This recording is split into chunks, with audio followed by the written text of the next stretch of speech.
What happens when garlicky stinky snack meets a velvety stout? Two people, one part, and a whole load of aroma. Can a stout really mellow a stink? Let's test it out.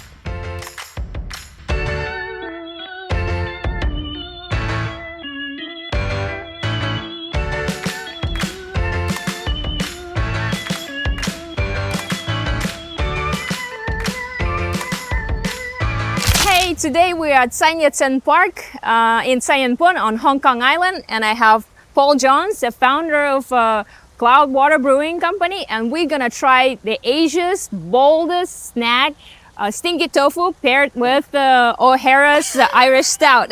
I'm trying not to pull a face when you're saying that. This is my breakfast, so I kind of hope that it goes all right. I have a mixed relationship with Stinky Tofu. I think there's lots of different types. So when you say Stinky Tofu, I'm like, I've had some really incredibly powerful stuff up in Xi'an. I've had like the fermented tofu here, but I don't think that's Stinky Tofu. I think that's a different thing. So I'm curious to see what you produce. Just for those who doesn't know what tofu is, tofu originated in China 2,000 years ago. So it basically soaked and then grinded, cooked soybeans, milk, soy milk will be extracted and added calcium sulfate after to create a curd, and then everything will be pressed into blocks.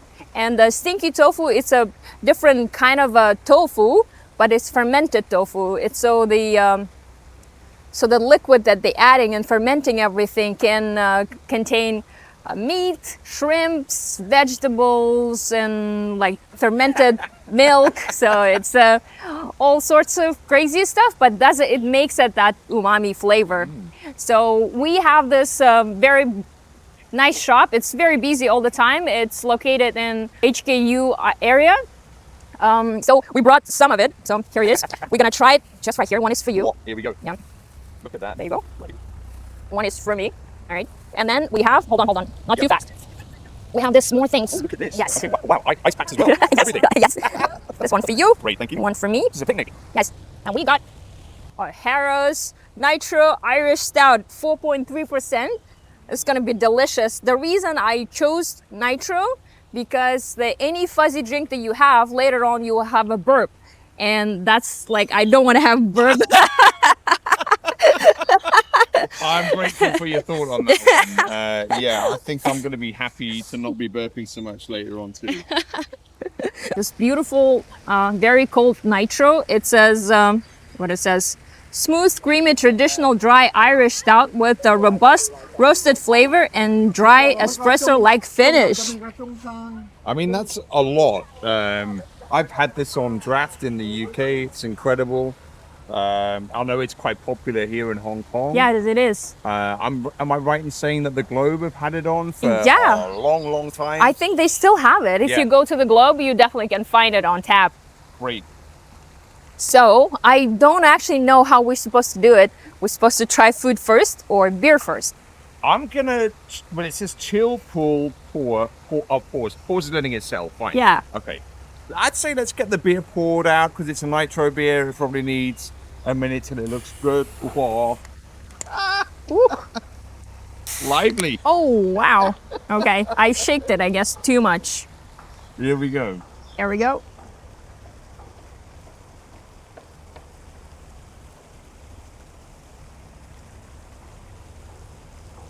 Anyone that's ever seen me pour a beer on camera knows.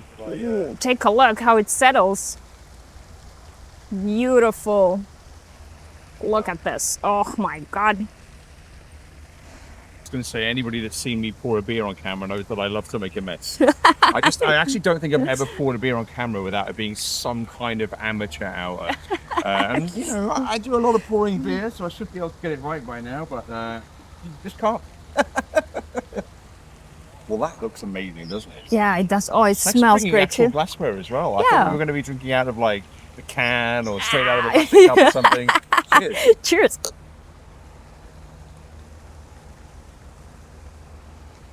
Wow. That is delightful. It is very, very silky and very smooth. There's loads Wow. of fruit character on that actually.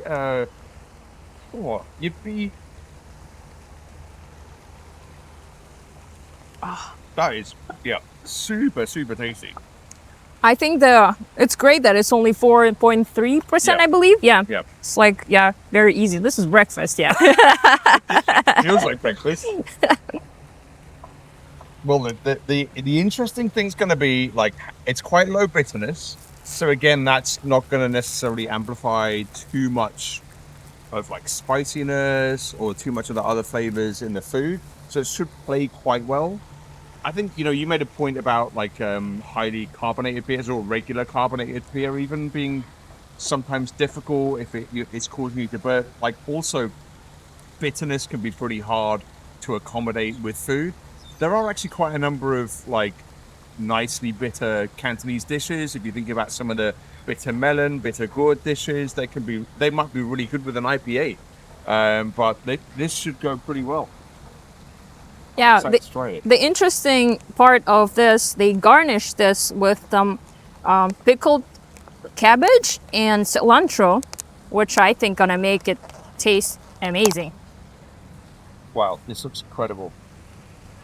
Ooh, You want to do close up? yeah. So this is a deep sort of black Yes, charcoal finish. It is deep fried, so it's yeah. Like I personally really like tofu and I eat it every day. Yep. But this is a little bit an extra step. Right, well let's dive in. Okay. Ooh.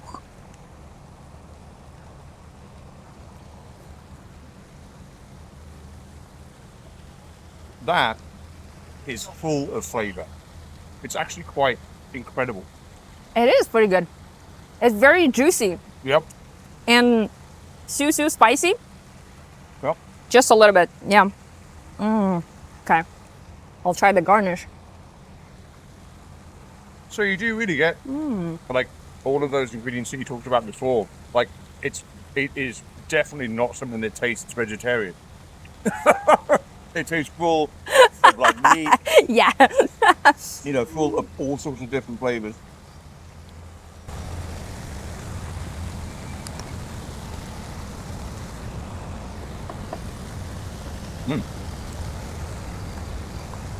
Do you eat it? Yes, I do that. Yeah. And I think if this was a piece of meat that I was eating right now, I don't think I'd find anything strange about it. Possibly it's just the fact that it's tofu that tastes like this. It's so intensely flavored. Look at that. It's Oh, it's super great. dark.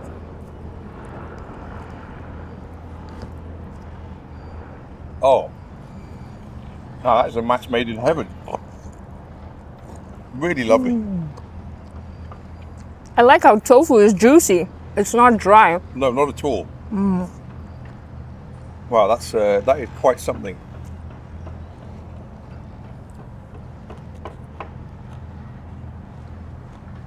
Let's go in for round 2. Wow. I think it pairs very well. I like it. It doesn't. It has that stinky flavor when you swallow it, but it's not as distinct and not very strong. Even like the odor itself, you don't get it. Like it's not hitting you like right in the face. The only intense bit of this for me is like that first bite where you get all that juice from the tofu. Like that's pretty out there. But yeah, like I think what I find fascinating about this is like so many cultures, old food cultures have this kind of like strong fermented baseline. And I don't know, I think we kind of lost touch with these kind of stronger flavors in modern times. I mean, certainly in Europe, I think food has gotten a lot more delicate and soft, and the fermented flavors can be found, but they're pretty polite, and they tend to not be we don't eat a lot of fermented fish in most European cuisines, certainly not in British cuisine hardly at all. So these flavors are a bit uncommon, but you read about like how the Romans, all moving all around Europe, would bring fermented sardines into lots Right. of different feasts. That was like better than salt. And it makes me think like, how older food cultures must have had so much more of this sort of stuff. Yeah. Yeah. Is it anything in UK quite similar taste to it? Do you have any sort of food like that? The UK is so mild. Yeah, I don't think that there's anything that I would quite say is like this. I mean, we do like have some pretty funky cheeses, and I would say they get quite out there. But I think this is the thing that's interesting about Stinky Tofu, right? If you've had tofu before, you're used to this clean, mineral, lightly sort of beany character. It's very refreshing. It tastes very kind of simple and pure. And then you get this, and it's like, you can't even find any resemblance apart from in texture to the original product. I think when you eat cheese, especially if it looks moldy on the outside and it looks like, that kind of brain texture, you're expecting something pretty wild. I think the fact that this is tofu and it's sold as tofu, but the flavor is anything but that, I think that's the kind of shock factor. Yeah, definitely. So I think the world is divided into people who hate tofu, Yep. stinky tofu, and love stinky tofu. So do you think there's any beer style that will be quite the same? Smoked beer. Smoked beer? Yeah. I think a lot of people like find smoked beer quite difficult. I mean, certainly that's the case in Europe, but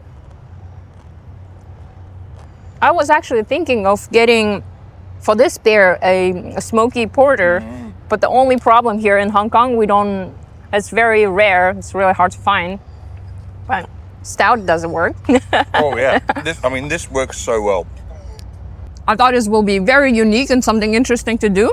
And I used to live in that block where the shop is, so you always smell that nonstop. You're like, no, it's really very distinct, very strong odor. But yeah, actually, it pairs very well. I'm pleasantly surprised. If I'm honest with you, I thought I might not be able to even eat one of these. I haven't had the best time with Stinky Tofu before. This is really, really out there, and perhaps that's a little bit why I'm able to appreciate it a little bit more than when I've tried it before. But I think, with anything in life, you can develop a taste for more complex flavors. I'm not sure if I lived in Hong Kong, I would be training myself up on it, but I probably want to appreciate it a bit more. And this is probably one of the most interesting versions of Stinky Tofu I've ever had in my life. All of that rich fermented character that you described, all of those kind of meat and fish and vegetables, you really just get this intensity of experience. Yeah. It is very interesting, yeah. I know that the Cloudwater, known as inventing and creating new recipes and making kind of interesting beers, would you create something like this that will pair very well with this Stinky Tofu? That's a really interesting question. I think what I'd like to do is sort of deconstruct the idea of how to make Stinky Tofu. So I think this idea of making a really rich, full-flavored, umami-heavy base, and then taking something quite delicate and pairing that together, that's a fascinating idea. And I think there'd be loads of scope to do that in different beer styles, especially different beer styles that are renowned for being quite delicate themselves. So now I'm thinking, okay, I'm not going to use meat in a beer, and I'm not going to use fermented fish in a beer, but I'm thinking about what could we do to develop loads of interesting flavor and then maybe place that in something like a lager. And I said, smoked beer can be a bit people love it or they hate it. It could be interesting to play with infusing that kind of complexity into something like a lager beer. Yeah, that's pretty cool. Kind of, taking that idea of something that's usually light and delicate, and then adding a particular type of intensity to it. All right. So would you try this beer again? Yeah, definitely. Nice. The beer is absolutely delightful. I'd try the pairing again for sure. I think it really works. Like that kind of fruit. There's nothing fruity in that dish apart from the coriander, perhaps. Yeah. So pulling that kind of fruitiness, it's a nice complement to the food. The food's extremely savory, really, really powerful. I think the beer pulls you a little bit out of that, so that when you go back in, it's like, in a way, you're going back to that first intensity each time. I like that. I think that's a cool feature of the pairing. Yeah. Nice. Yeah, I definitely try that again. I think that's perfect pair. Yeah. And the tofu, wow, I think I opened something for myself. Yeah. Hopefully I'm not gonna get any burps later.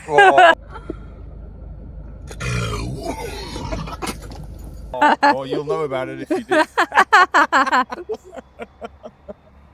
I think trying this pairing right now definitely makes me wonder what else is out there. Beer and food are a pretty common experience to have together here in Hong Kong, but it's usually lager, in some kind of cha cha tang or dai pai dong type setting. So it's more casual.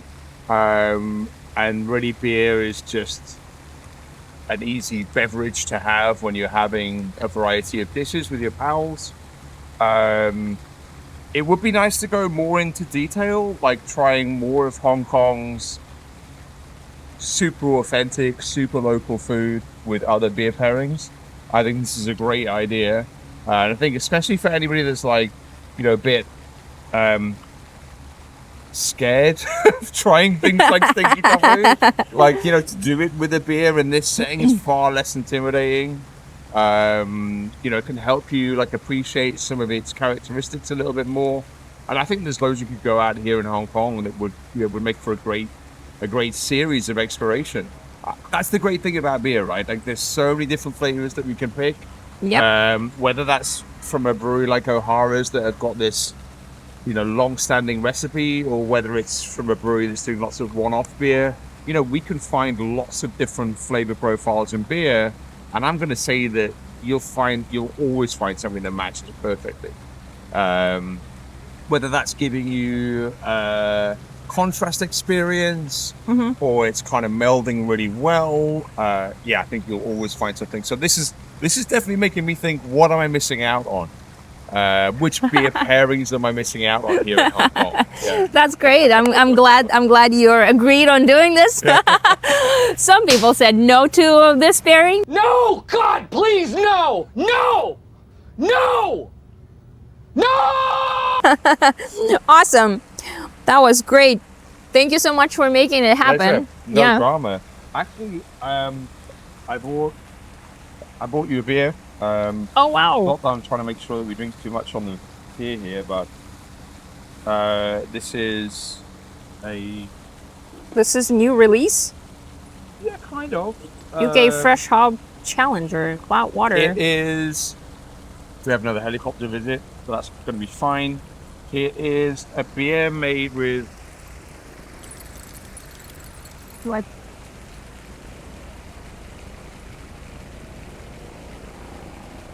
First time we've made a beer with fresh hops from the UK.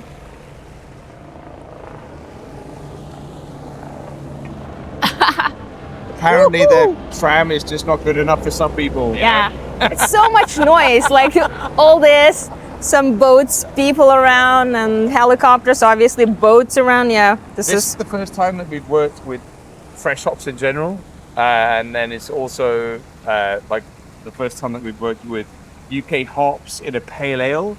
In this particular way, we've done lots of experimentation with UK hops over the years. They don't really have the same punch as their American cousins, right? Like they're quite timid, they're quite delicate. I think they can taste beautiful in the right setting. I think we've made a really good setting for this particular hop challenger. It's a bit dirty, but I'm going to just pour it straight into that cup. Yeah, I with would do the foam. same. Is this picture taking at your brewery? No, it's taken at the hop At farm. the hop farm. Yeah, and Oh, actually, right there's on. a QR I- code on the can. And if you scan that, you're going to get a 30-minute video of the hop farm with an interview that I did with that guy, Tom. He's the head gardener. And also Dave, who's the engineer who keeps all this equipment running. Oh. Honestly, they are. I'm not promoting you listening to me, but listening to them. Like they're really, really well informed. Like super nice guys. Oh, look at the amount of foam. Yeah. Wow, my legend. No, it's like our pour is shit. We just failed today. I told you, whenever I pour a beer on camera, it's just a disaster. Let's just drink foam for about half an hour. Can make it sit.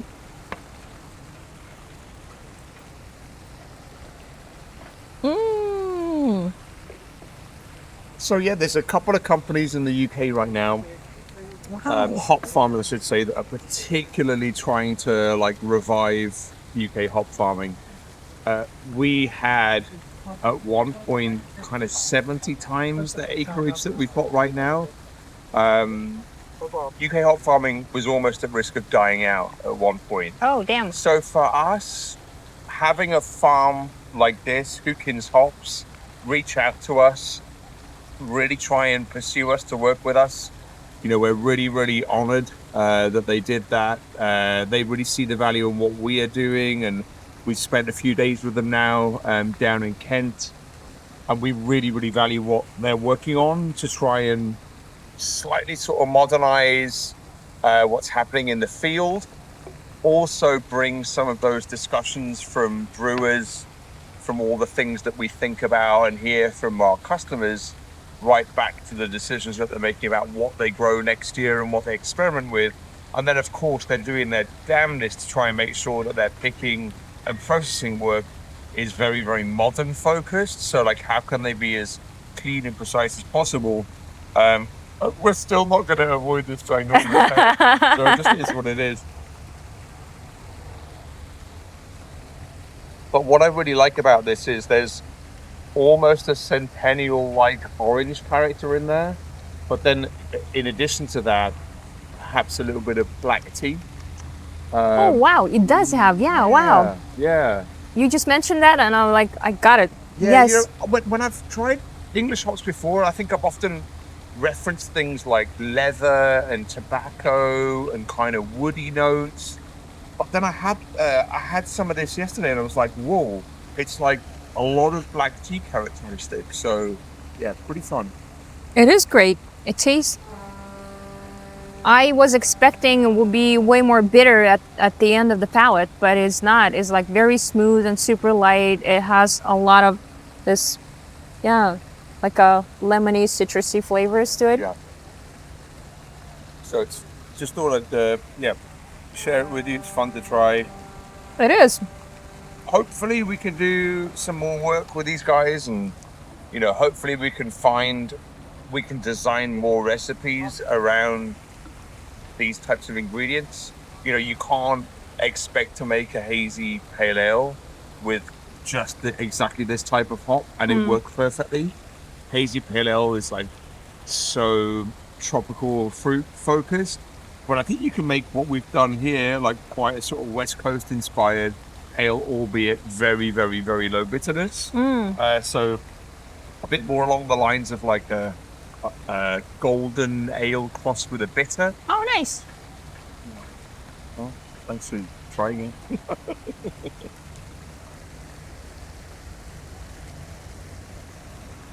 What is it right now? Very popular back in Manchester. What styles of beer?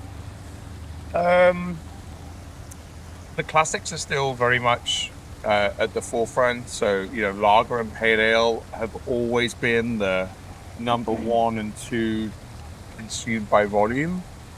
I think folk is still very interested in big IPAs and upwards. There's a lot of heavily fruited beer that seems to be catching a lot of attention. But there's nothing necessarily like so new. I mean, I guess all of the styles that I just mentioned, some of them are 10 plus years old now. Feels a little bit like something new needs to happen, but I'm not sure what. Perhaps this is a hospitality focus. How do we help people experience beer in different ways? You know, bring them into our spaces in a different way. How do we change our spaces? How do we make sure that, like, you know, what beer's doing in that hospitality setting really, really works in these modern, strange times? Yep. Somehow we need to. Younger generation, I don't know, somehow we have to drag it out and to show what actually craft beer is, so they can figure that out and be like, oh, this is actually not what I thought that would be. Do you know, I think like exactly what you're doing in this series it perfectly represents that. Like, you're never going to get someone from a whiskey distillery that comes to Hong Kong and tries to pair Stinky Tofu with one of their whiskey. You're not going to find someone in wine doing the same thing either. I think there's a real adventurous spirit in beer, and I think that's what's behind this. It is. Yeah. So many different styles of beer. Like you gotta try all of that, I think. Yeah. And just be fascinated by all this work that people put into do kiln the barley and grow all the hops and then brewers who go mix it all together to make it beautiful beverages. Yeah, I think you should got a taste of it and try. Well, that's a really interesting way to look at it. Of course, like, I think when you're first getting into beer, maybe you do find like a style or two that you really like, but most of the time you want to try almost all of the styles. Right. And whilst there are lots of strong commonalities between lots of different beer styles, there's some like pretty big jumps in flavor, in presentation, in texture, in strength. And actually, you know, when I think about all of that variety that's available in beer and the way that kind of beer does encourage you to move around and try new things, you know, it's, I think it's one of the most adventurous types of beverage that you can access in a city like Hong Kong, in my home city in Manchester. You know, beer is always urging you to get out there and check something new out, which I think is really exciting. So, you know, hopefully this is going to inspire folk to think about their own pairings. I don't know, like years ago I did a bunch of sensory stuff with a really fun guy in coffee in the UK. Just attended some of his evenings, and then he was teaching us all back in the late noughties there, like how to take our palates seriously.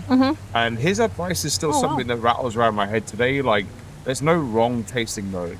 So if you're tasting something like this at home, you know, Stinky Tofu with some Stout or whatever else you want to pair it with, like, whatever your framework is, whatever you have access to in terms of vocabulary around flavors, that's all 100% correct.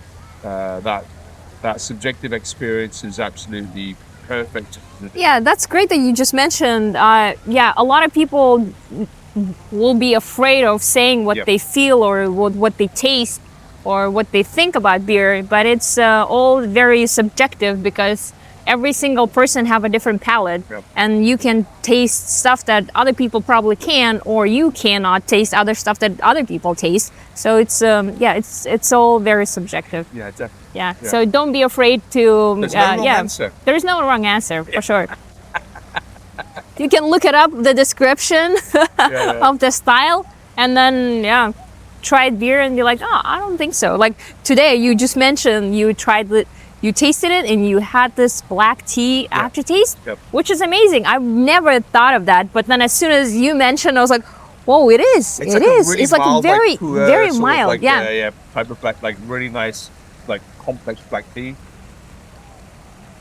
You can definitely find our beer in places like Craftissimo, and a number of other small craft shops. Yeah. Out of the Brew, Yes, the Globe. Or often have them. The Globe loves to stock it when they can.